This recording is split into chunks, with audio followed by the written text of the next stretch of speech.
Hello everybody, welcome back to MB Zoomer. Today we're doing something a little bit different.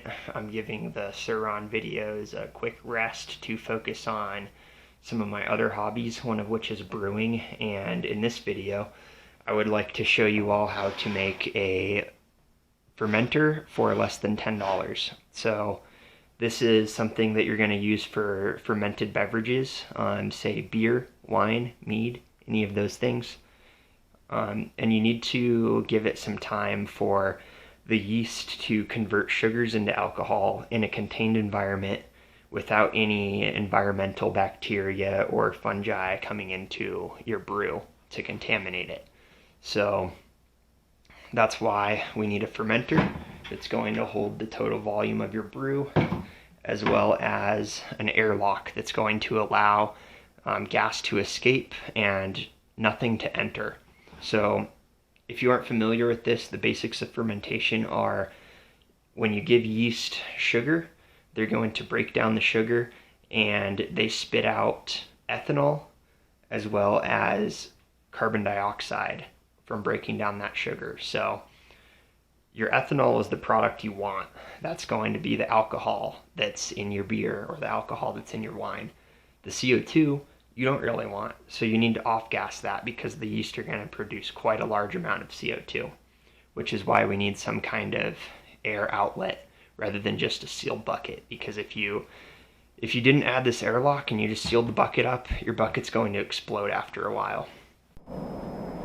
Alright, your first step is going to be to take your trusty Home Depot lid, make sure you get the one with the rubber seal around it. The other ones that just have a plastic seal are not going to give you an airtight seal, which is absolutely essential when you're building a fermenter. So first step is we need to cut the top off of this and attach it to this. So first thing we're going to do is drill a hole in this lid that is roughly big enough to fit the lid on this bottle. So you'll want to take some hole saws. You could do it the hard way with maybe a utility razor like this and cut it out, but you're going to get a pretty ugly hole. So we're going to go with some hole saws in this case. I'm going to pick one that looks roughly the right size and kind of check it out. That's a little too big. We don't want it to slip up past that.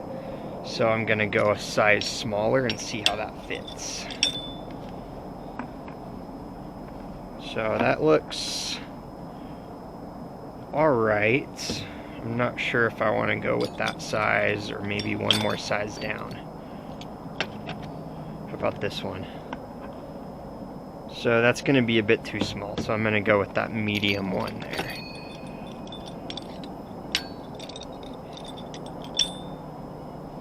So you'll take your hole saw bit and then that attaches to one of the drill bits. The drill bit is used to center it. So you'll put the nut back on and cinch it down. You're going to want to get this pretty tight because they have a tendency to fall off. Maybe there's some higher quality hole saws out there that don't have that problem, but I frequently see these falling off. So I use pliers to tighten it down. Then you'll take your drill, connect the hole saw bit in there, and give it a spin to make sure it's straight. Looks pretty good to me. Alright, let's get to the fun part. So I'm using this piece of wood as a backer so that I have something to drill up against, because it tends to get a little bit loose if you don't do that. I'll try to get a good angle here with the camera. Alright, so I'm going to put that drill bit centered in the middle of the lid and start drilling forwards. Alright, now that I've gotten to the hole saw part here, touching the plastic. Alright, we're just going to go all the way forward here. Alright, we got our hole.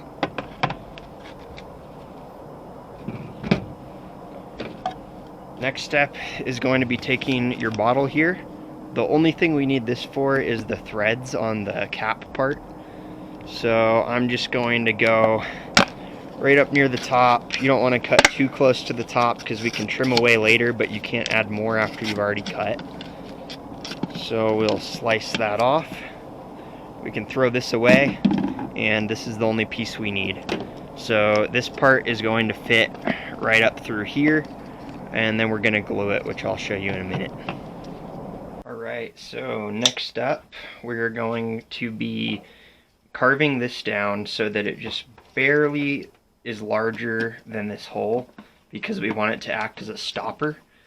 So as I said earlier, you want to leave more than you need because you can always cut more off. And then we're going to use hot glue and glue it into our bucket lid. So I've got the hot glue gun plugged in, warming up right now. First thing we want to do is clean up some of the shavings that were left by the hole saw on here. You can just do that using a razor, like running around the side. Get all those little bits of plastic off of there because you don't want them ending up in your brew.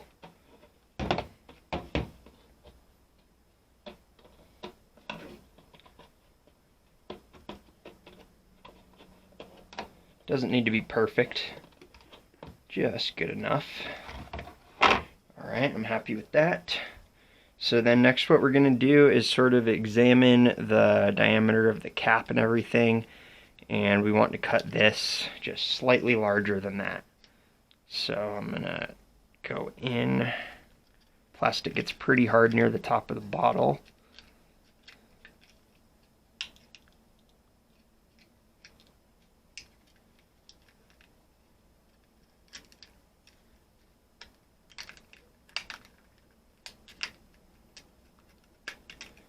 Alright, so we got our plastic cap trimmed down.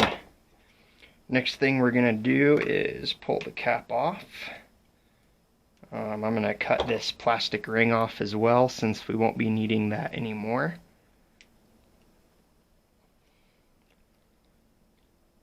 It's pretty tough plastic.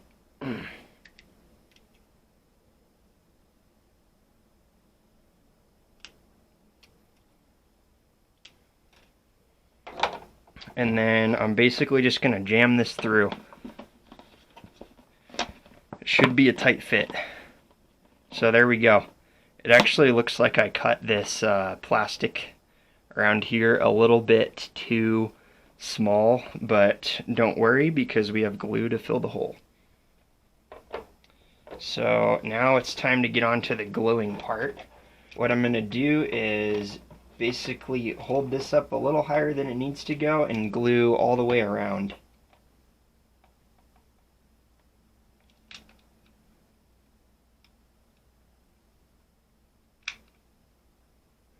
You want to move kind of fast before the glue solidifies, because we're going to try to get a little bead going around the whole thing and then smash it down so we get a good seal.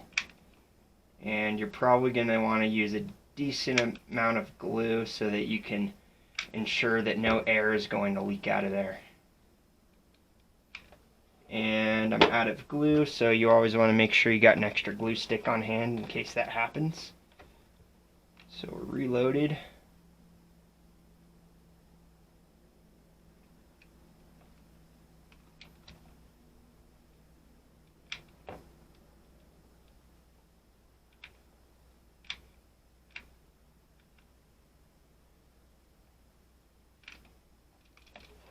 And now that we've got a good bead all the way around, we're going to smash it down just a little bit so that you compress all of that glue and ensure you have a good seal. So now we're going to let it sit for a minute, let that glue dry a bit, and do the other side. Alright, so the glue on this side is solid enough to hold. Now we're going to get on to the other side. Something to note, the reason I'm using hot glue is because it's a very easy glue, and for this application it doesn't need to be strong. It only needs to provide an airtight seal, and this part isn't even going to come in contact with what we're brewing, so we don't need to be concerned too much about food safety. So moving on, we're going to do the exact same thing with a slightly larger bead of glue. going all the way around, and since we already smushed it down and solidified the glue on the other side, there's no need to do that again. But you are going to want to do a bigger bead here to fill in the gap completely.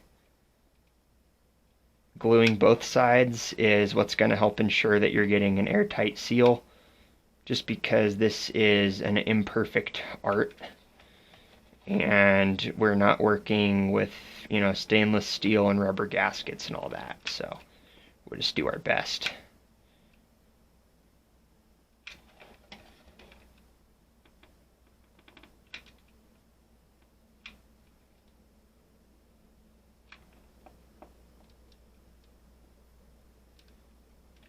Alright, so that's all the way around, and we finished our lid, which is easily the most intricate part to this whole fermenter. So all I'm going to do now is let this hot glue solidify all the way, and then I'm going to go around and kind of peel off the excess glue around here. We can already start doing some of that. We don't need the extra stuff hanging around waiting to fall into our brew. So that's pretty much all you need to do to make your lid for your at-home fermenter. Alrighty, now that we have our lid out of the way, we're going to move on to the airlock portion. So this is a basic water driven airlock, and the whole purpose of it is to allow air to escape through this tube and out of there without letting air back in this way. So the plan is we pretty much just need to connect this airlock to this lid somehow, and there's a couple options we can do for that.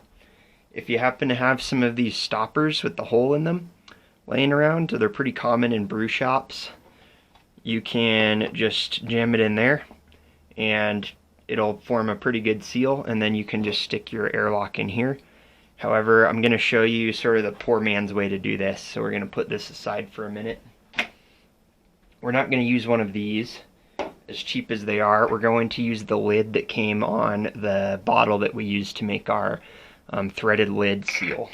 So pretty straightforward process for this. We're just going to take the blowtorch here and heat up the screwdriver, and the plan with this is I'm going to take the hot screwdriver and push it through here and try to create a hole that's roughly the size of this airlock.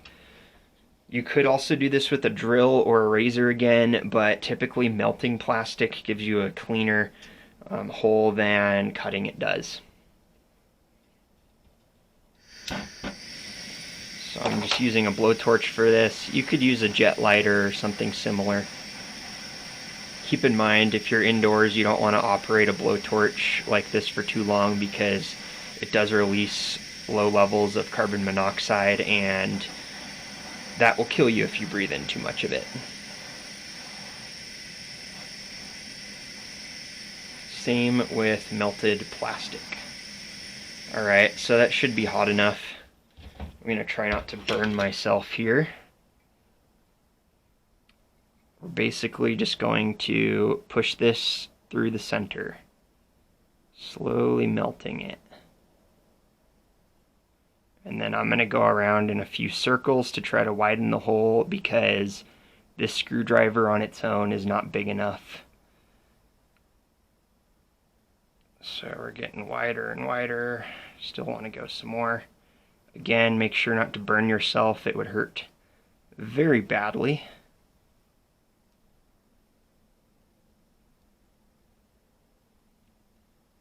Alright, that hole should be good enough. If it's not quite big enough, I'm going to take a razor blade and sort of clean out all this melted junk as well. So we can, again, always cut more off. And we can also seal any empty spaces with glue, but that's not preferable. Alrighty, moving on. I've let this cap cool down enough, so I'm just going to take a razor and shave off the little melted bits around the side, just to make it a little cleaner and free up some of the room so we can jam our airlock in there. For the airlock, you're going to want a pretty tight fit, just because you can, and it's less sealing that the glue is going to need to do, because As some of you may be aware, hot glue is not the best gas seal. It does work for a gas seal, but you want to use it very sparingly for that purpose. Alright, we got our cleaned up hole. Now we're going to test to see if our airlock fits in. Yep, looks good. It's a very tight fit, just like I was wanting. So now we're going to get off to sealing it with hot glue. Basically, we're just going to do the same thing we did with the lid, where we're going to do a bead around here and then a bead around the outside, and we should be good to go.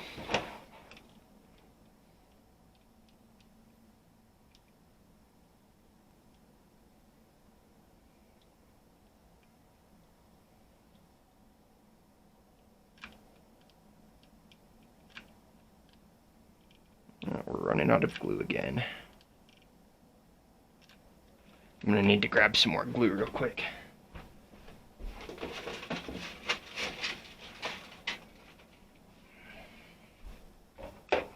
Cool.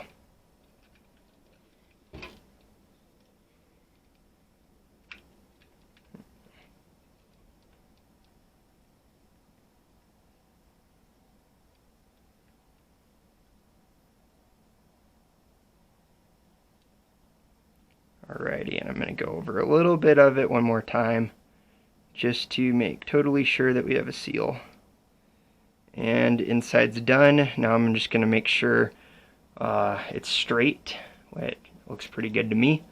You want to check that while you're gluing before the glue dries out, because you cannot undo it once the glue dries. So I'm happy with that. Now we're going to go on the other side.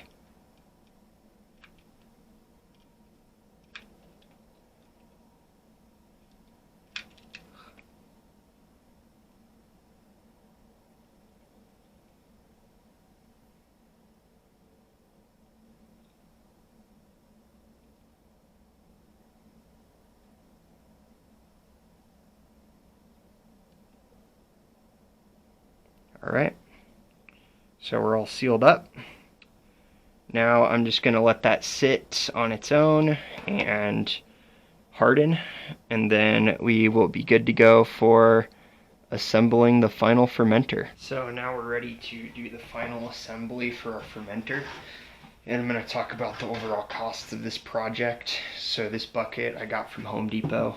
It's about $8. It's a little more expensive than a lot of the other buckets that they have there. However, this bucket is food grade, which you are certainly going to want since your brewed drinks are going to be sitting in here for at least 1 month, possibly longer. So it's really worth spending the extra money to get a food grade bucket. And then we have our lid here. The lid cost on its own about $3. So it's cheap enough to where if you really mess up something when you're trying to cut the hole or glue stuff in, you can just buy a new one and try again. No big deal. And then we have our airlock here. The airlock is about $2. You can get them on eBay. And at brewing stores, the more you buy, the cheaper they get. So if you buy a pack of 5, that's probably going to be a better value than just getting one. So overall, this project comes in less than $10. You do have to get the bucket or the bottle of juice for the threads here, but I'm not counting that in the cost because I'm assuming you already drank the juice and you got what you paid for. So you're really just recycling and getting a second life out of that bottle. So the bucket just goes together like this. You're gonna snap it on, make sure it gets a nice tight seal, and then keep in mind when they're new, these lids come with a seal on there, so you're just going to want to pull that off and get rid of it after the first use. It's a permanent seal. And then your airlock will screw right in, and you have your fermenter. One thing to note is if you're making one of these, before you brew anything in it, you're going to want to first wash it out with soap and water to get rid of any residual plastic or just anything that fell in there while it was sitting in the store waiting for you to buy it.